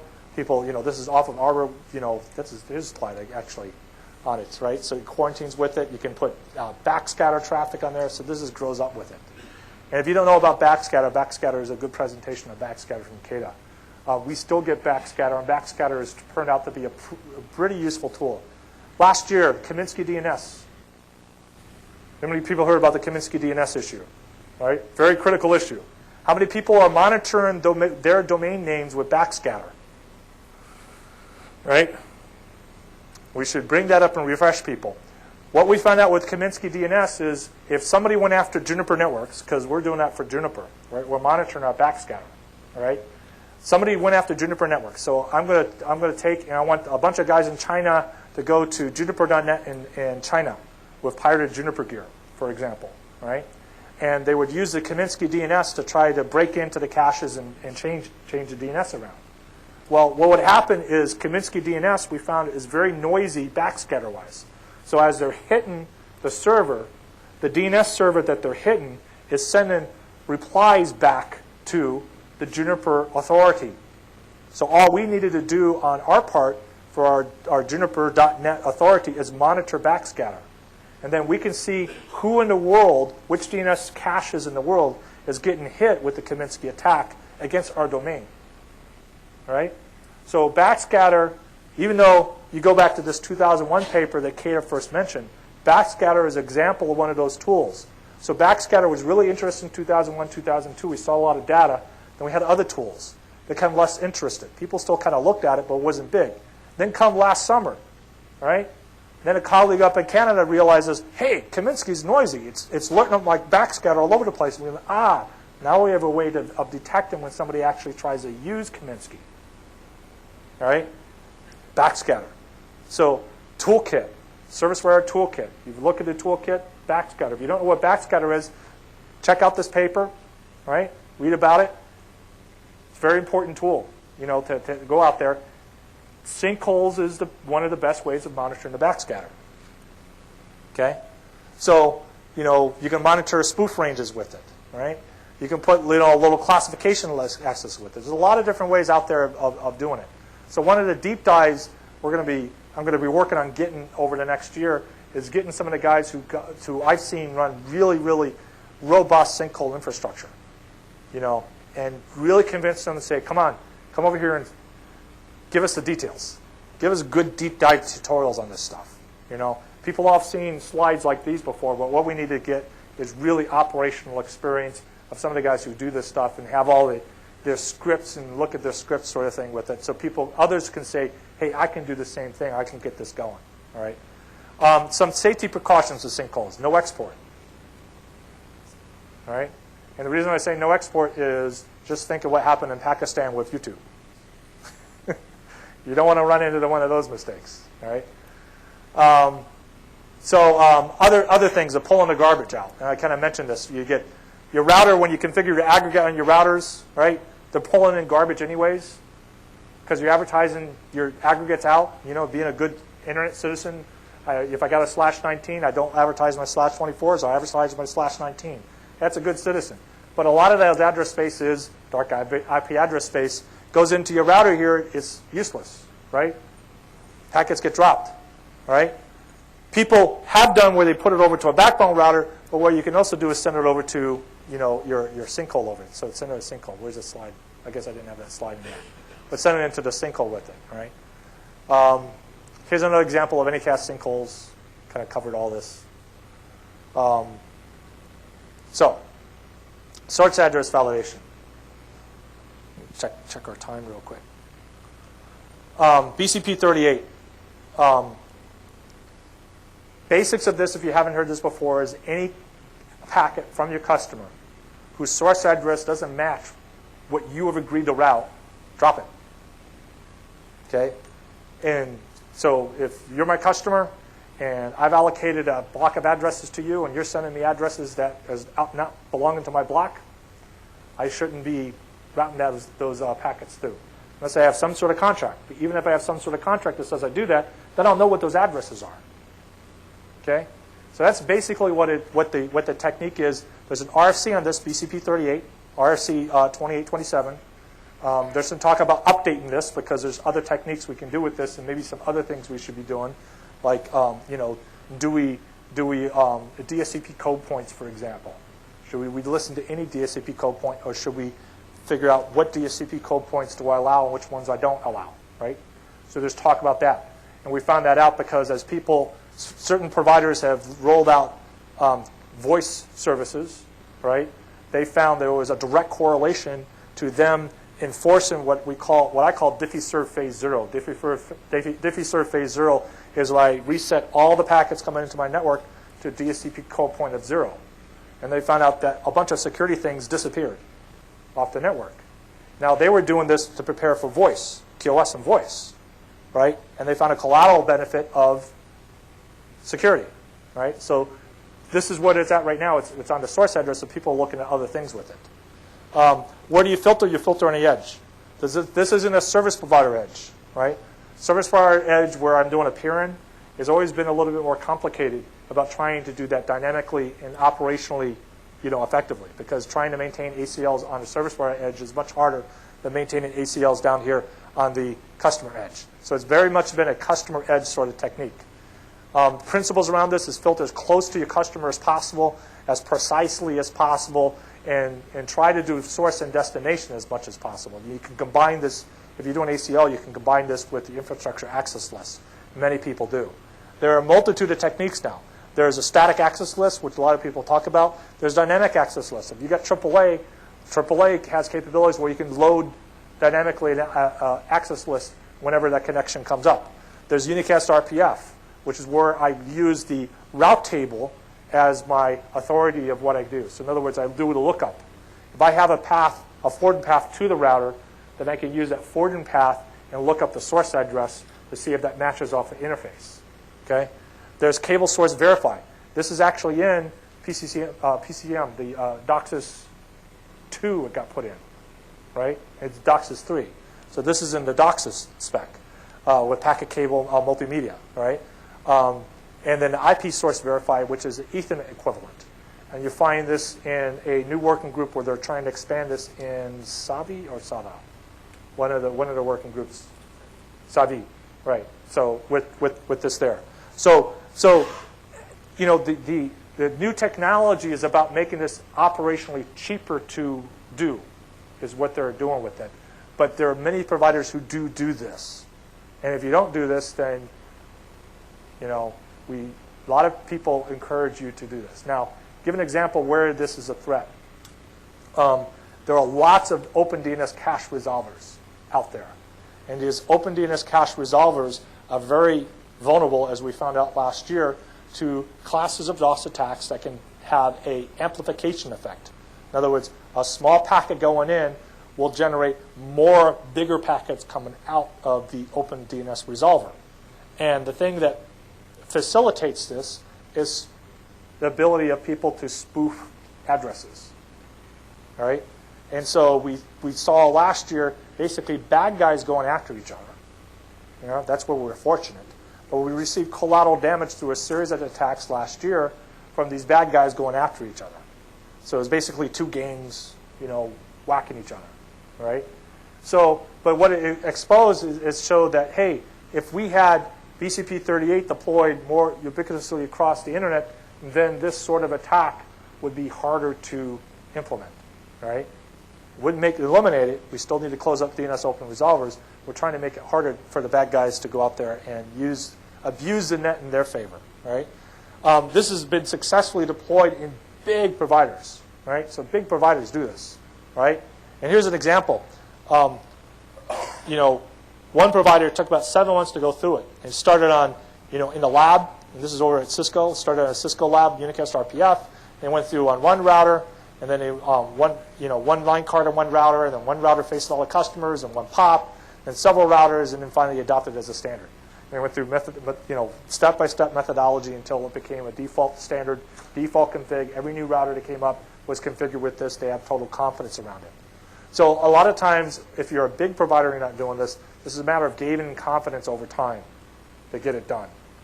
And people have done it, right?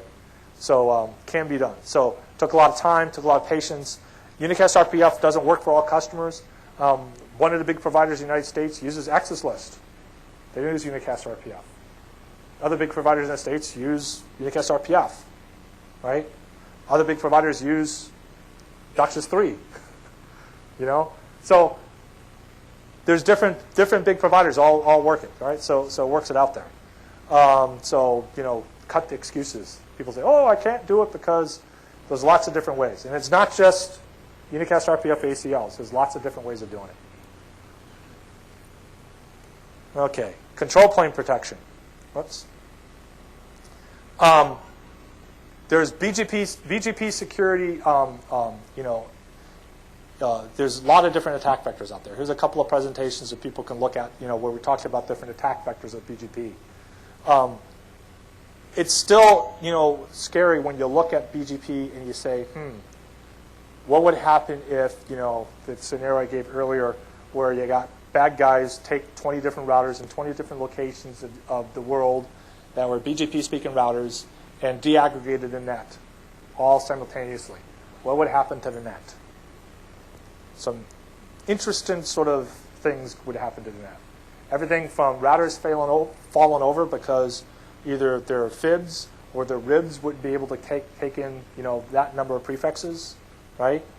To flapping all over the place, and then networks getting disconnected because flat dampening would knock them off, to, you know, rerouted and traffic rerouted. It's a mess of different stress out there. And it will be one of those hard things to recover from. But yet that is a very real threat that we have today.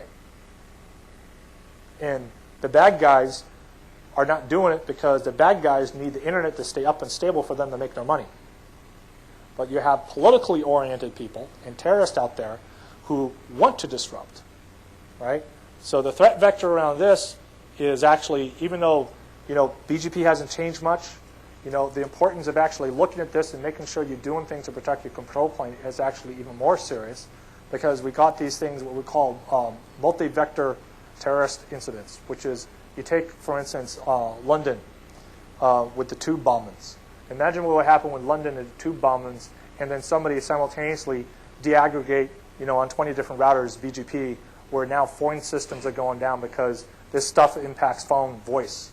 And you're having the cell phones off, the telephone system off, and a terrorist attack, and what do you have in the population? Terror, right? So as that 20% we talked about, you know, that never gets fixed, and the badness is never going to go away because we don't have a way to knock down the doors and grab the guys, even though we know where they're at, you know, because we don't have an international legal system, and convergence all happening, this stuff becomes more and more critical, right? So I'm going to walk through this, right, because we have time constraint. But there's another from the NANOG in New York, you know, kind of keep you know, look at the more detailed presentation on that. So going after BGP, you have 4 big macro queues that go after BGP. You can saturate your queue paths, you can saturate the link, you can drop the TCP session, you cause the IGP to go down, the recursive lookups with it, right? So social engineering, attacking a routing device, going to the device itself, right? Once you enter the router, you know, and we talked about this. People go out there breaking the routers. The most common way is they go out there and look for your customer routers who are multi-home.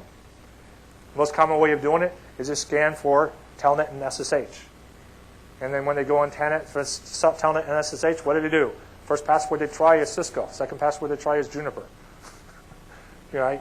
And then, you know, that's what they do. And you all have customers who do that sort of thing out there. Okay? You have the received punt pass. This structure in here and going after it inside of a router, this is a micro diagram of how a lot of routers are built. You have an ASIC over here. You have a CPU that supports the ASIC. This is your line card, right? And then over here is your route processor. BGP happens on the route processor. But the packet has to traverse this path over here to get to the route processor. And these paths over here you're talking about, you know, a gigabyte link. Down here, this gets into a KPPS link or a megabyte link. So you got basically a big step-down function. So if you flood this link down here with a gigabyte of attack, these queue structures down here, you're going to basically tail drop BGP, tail drop your IGP, and you're going to drop off. So this is another way you get hit with a router. You know, this is where infrastructure access lists and things like that, you know, are helpful to make resistance. Saturate the link. If I saturate the link, control packets can't get through, the link drops. Link drops, what happens? I withdraw routes, I get flapping incidences. Link comes back up. DOS attack, link goes down. Up and down, you get what you call DOS flap as it goes up and down. Okay? So these sort of things with the DOS flap as the link goes up and down then cause flapping going on. Flap dampening goes in there and you get dampened out. You know, it becomes even worse. Drop into TCP session. Right? Drop into TCP session, I go out there and I match certain things. And I can spoof all this stuff. And then I just have to guess in there. Back in 2004, it was revealed that the TCP, if you have long-lived TCP sessions, okay, then you can sit there and start guessing, right? And you got this thing called window hopping. And you don't have to get as precise. All you have to do is get inside the window, which means you do this thing called window hopping. You take your sequence numbers and you just go, here's a sequence number, and you hop up the window, right? We're talking about, instead of tens of thousands of packets to knock down with a reset, we're talking about hundreds of packets, okay? So that's what happened in 2004. This hasn't changed because this is inherent the way TCP was built, right? So this is a TCP, you know, resiliency issue. But if you're not mindful of this and you leave your BGP sessions open where people can telnet and get a TCP packet to that BGP session, then it's vulnerable to this, right? Infrastructure access lists and some of the other techniques, this is what you use to take care of this. This is also where this technique, TTL security mechanism, right? Yes, before someone mentioned Juniper, we actually get in the feature to make it where you don't have to kludge it to make it work on Juniper. But the TTL security mechanism is set up where a lot of BGP sessions, you know, especially eBGP sessions, you know, when I'm peering with somebody, we're right next to each other, right? So what you're doing is you're saying that when the packet leaves, like over here at Roland's router, and reaches my router, his TTL is 255, right? Now, by the time that packet reaches my BGP process, it will either be TTL 255 or 254. Depends where I decrement. It's very implementation dependent. So all I need to check and say, are you a TTL 255 or 254? Right? Do my check. If I'm like something larger, then you're not one hop away from me. All right? So there's lightweight techniques. So GTSM, general purpose TTL security mechanism, is one of the techniques out there you can use to defend and build more resiliency with it. Route authentication. Hopefully we get it out of TCPM. It's stuck in TCPM, but we'll get the update to MD5. The problem with MD5 out there today is MD5 is, and I've said for years, even though it adds resiliency, if you don't have it deployed today, I wouldn't recommend deploying it. Use GTSM. The reason why is because, you know, when MD5 was created, we didn't have mission critical services and multiple services with one BGP connection. MD5, you know, you don't have a key, and you should be changing the key over time. The problem with MD5 is do a key exchange and changing the key drops the session. You reset the session, right? Now there's some kludges that we did halfway, but we're waiting for is the IETF to come out. They have arguments about the correct way of doing it, where we can actually reset a key without dropping the session. And that's our problems of MD5 today. So some people say, oh, you have to use MD5. The problem with MD5 is, we got big links of multiple services. Some of those services are regulated services. You can't just keep on changing the key and dropping those sessions off. Not a good thing anymore. But hopefully we'll get this coming to IETF soon with it. So there's MD5 stuff, out there. Dropping the IGP, OSPF and EIGRP open. One of the reasons why people have moved to IS in different networks, one of the reasons they justify to use IS is it's not off-net attackable, right? So I can't sit on one side of the world and send a packet across and try to go after the IGP, right? So, so there's several providers who have done that sort of migration with it, right, of going after the IGP. Okay. Pakistan issue. Mentioned this before. Here's the link. If you don't know what I'm talking about, the Pakistan issue, when you pull up the slides, here's the link to the Pakistan issue. Basically, they were told they didn't like these videos that they did about the Pakistan government, and the government says, remove these videos, and they said, but we can't. It says, okay, remove YouTube. And then they black holed YouTube, remote trigger black hole, same technique I talked about, but they didn't put no export. So because they didn't put no export and didn't put a Murphy filter, Murphy filter is what I call a filter of last resort. So in BGP, I use this Murphy's rule of networking, right? Anything can go wrong, will go wrong. So even though you put no export, you can put another filter and say, don't export these communities. In other words, you do 2 filters to make sure nothing leaks out. They didn't do either of them. So it leaked out to the world, and YouTube went to Pakistan for a little while, right? So malicious route injection, bad route information leak does leak out. I mean, we see leaks all the time. And unfortunately for us, we're not seeing many intentional leaks. The only intentional leaks we kind of see is every now and then certain spam runs. But just because it's out there, because you see accidental leaks, the accidental leaks means that all it takes is a bad guy to go out there and do an intentional plan, right? They can go out there and they can do that sort of stuff. So, it takes just a small number of incidents to go out there. And if anybody wants to look at how bad it can get, way back, the 7007 incident. 7007 incident is where a router deaggregated, caused massive damage out in the net.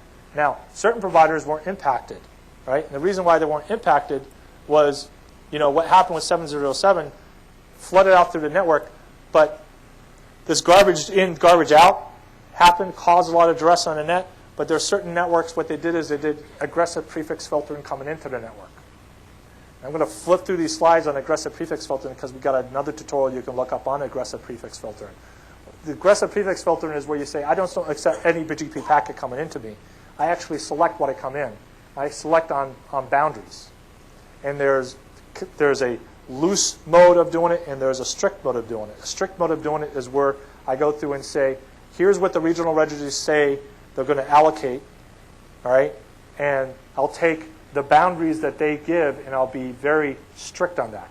And then the other one is where I go down to things like the /24s, which is a looser method. But both of these techniques have proved, especially during the 7007, those service providers who were doing similar to that did not get impacted by this, right? So this is kind of protecting yourself, because somebody can be sitting on the other side of the planet, deaggregate the net, right? And are you going to accept all these /32s, right? Where's your boundary at? What will you accept, right? So I'll flip through these injection attacks with the prefix attack, and there's 20 different routers all spitting things into your network, and you go from an NGN to a no network. And what you can do is doing all the filtering with it. So, and if you ever need slides to explain all this, you got the slides right here for your management. Total visibility.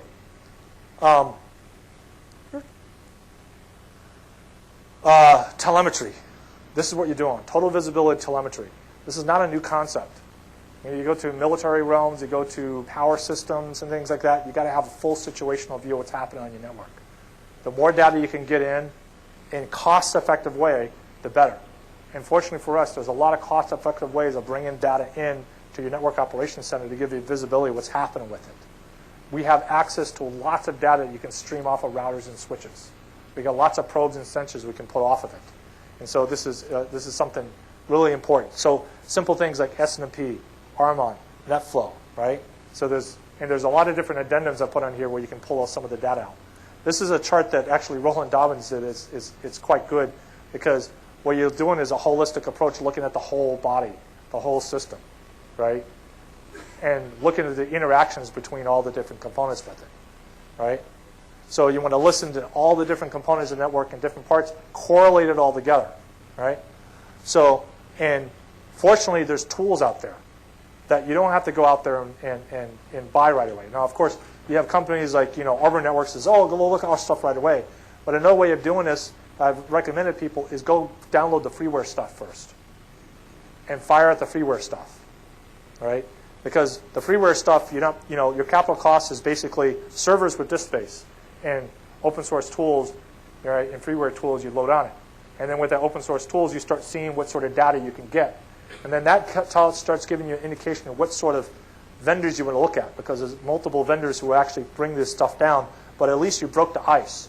And with your bosses, right, if you get permission and you say, hey, we need to start looking at this stuff and looking at flow data, all right, and getting flow data going into my network, your bosses will be more likely to upgrade what you have if you've started from freeware stuff, right? Because now they're seeing the data. And especially if you take the data and you start giving them in reports, right? And you start give product managers reports. Here's what's going on in my network. Because this is not only for security, this is for understanding what's happening to your network, what your services are doing, what sort of performance things are happening. So there's a lot of different things you can do with this flow data. You got Stager out there, you got SNMP data out there that you can look for different spikes with it. Armon, you still got a lot of Armon going on switches, a lot of switching technology out there. Here's an example of BGP. Monitoring BGP itself. All right, BGP actually had aberrations that happen with it. So it's not just like, oh, let's look at NetFlow. You want to look at what happens with your routing protocols and graph that stuff, because your routing protocols will give you indications what happens with it. You take like Arbor and Packet Design both have where they take the routing protocols in, and you look at the routing protocols for stability and resiliency, also for security. And you can correlate and see stuff that happens with security aspects with it. Yeah, there's a sound effect with it. And then correlating the data with the flow data and the routing data together, you can see what's happening, what is the impact with it. Now, where this all comes in with total visibility is there's a theme we're heading down. And the theme we're heading down is when people say, well, I'm doing all this SP security stuff, I'm starting with these top techniques, and your management will say, well, how do I know this is working? How do I know this is going to work? Fortunately for us, we now know how to measure this. It's called a service level agreement. It's an SLA you give to yourself. So what I call is you basically set up a service level agreement with yourself internally. It's like an SLA 0. And it's the service level tools that we're using for SLA that you get for your customer, the IPPM tool set. You take the IPPM tool set, you deploy it in your network, and that becomes your measure. Because any sort of DOS attack, security attack, things like that, becomes SLA variations. And you can measure that. And you can count that and use that as an effectiveness tool to find out whether it's working or not. Whether these tools you use and these techniques you use when stuff happens, how can you measure it? How can you go to your bosses every year and says, how many SLA impact and DOS attacks have we had? And that's what you want to talk to your boss with. How many SLA impact and DOS attacks have we had? How long did it take to resolve those SLA impact and DOS attacks? How many FCC reportable DOS attacks do we have, right? How many voice impact and DOS attacks do we have, right? And you can count these and then measure the effectiveness of how long it took to restore the SLA level. DOS attack happened here at T0. It took me 10 minutes to fix it. Okay? And it's measurable. Now, the measurement is about the visibility. And that's where we're getting at with the visibility. Because IPSLA, right, the IPPM tool set is visibility. It's visibility, latency, jitter, packet performance going across the network, right? So we're using all that. Syslog, right? NTP, right? Correlation with that. Packet captures, right? All this is the visibility. So let me give an example. So we close up with this, is work in the attack. So DOS attack, SLA violation. Hacker goes in there, goes and attacks the network. What do you tell the boss? All right, so I got an SLA violation over here, right? So what you're trying to do is figure out what to do with this packet. And in the internet, when a packet goes in the network, one of two things are always going to happen to that packet. Number one, the packet's going to get delivered. Number two, somebody's going to pay for it to get dropped. Somebody's going to pay for it to get dropped, right? Now, is that going to be your router? Is it going to be your customer's router, right? Who pays for it to get dropped? So here's our 6 phases. So our sit rep here is everything's normal, right? Then alarm goes off. Target is getting taken out. I got collateral damage going on, right? So now with the attack in progress, so I got a collateral damage incident. So I not only got a customer screaming, the customer may not have called me yet. Customer may not know the DOS attack. But what I do know is my alarms went off, and I got a PE router down. Okay? So my alarms and my NOC says PE router's down. I got a DOS attack in progress. I go collateral damage. So what's the first thing you do? This is a triage. Fix the collateral damage. Don't fix the customer problem. Fix the collateral damage. All right? Solve the collateral damage issue. So I'm going to take the customer, sacrifice the customer, and say I'm going to push this DOS attack back. All right? I'll do a remote trigger black hole. So now I got the collateral damage mitigated. I pushed the attack up. All my other customers are restored. That customer is still hit by the attack. So now I got the guy as a partial service. So I've restored partial service. DOS attack is still active. Now I'm going to go through and I got some options. Where's my toolkit? I can use a sinkhole. I can watch a DOS. I can activate clean pipes. So what I'm going to do is I'm going to go out there and I can do community-based drops. Remote trigger black hole I can set up by communities and drops in different sections. All right? So what I'm going to do here is I'm going to monitor attack, use BGP community take, and send to one of my regional sinkholes. So what I'm going to do is over here I use a community-based trigger, and I'm going to say, okay, I'm going to see which one goes to a sinkhole and says, okay, over here, this is the one that went to the sinkhole. So I know the attack is coming in from this section of my country, of my network. All right? And I'm sending it over to a sinkhole. Now inside the sinkhole, I go and I'm going to analyze it. So now I go in here, it says, okay, now the DOS attack is still active. I'm going to provide the customer with some clean pipe service. I'm going to say, now I'm going to do a clean pipe service over to you. So now clean pipe service is a full service recovery. This is where they're under attack and they're going to get their complete service restored. All right? So you need a special tool to do that, special product out there to do that sort of stuff. So I'm going to shunt it over there. And the way I'm going to shunt it over is with BGP. So these are the basics. If you haven't got any of them deployed right now, if you haven't started on that, then this gives you some guidelines how to start it. You can download the slides. There's more addendum slides over here. There's other talks you can pull up with Nanog with this. There's our talk tomorrow at the NSP Security BOF, right? So you can I strongly encourage you to come over and meet people. Anybody you see with a black dot, introduce yourself. If you want to talk to me, you can introduce yourself to me, talk to me. There's other people I can point to. I'll point to Roland and Chris Morrow over here. There's other people around that I can point to who'd be welcome to talk to you and a lot of times collaborate with you. You'll find in the NSP security world, the service provider security world, we're very collaborative. We kind of share, here's what we do with each other a lot within the community because we hope that you will also do it because we know if you do it, it makes us stronger. Because if you do it, then when something happens, we can work together with the same techniques and stuff. Right? So that's what we're doing with it. And then stay tuned in this next year. We're going to have more security talks over this next year. It's very service provider security oriented. Right? So we're getting some more of our peers to come in and talk and kind of talk what they do with it. So thank you very much for coming. And I guess now the buses will be running and we can go off to our event tonight and have fun. And we'll see you around Nanog this week. Thank you very much.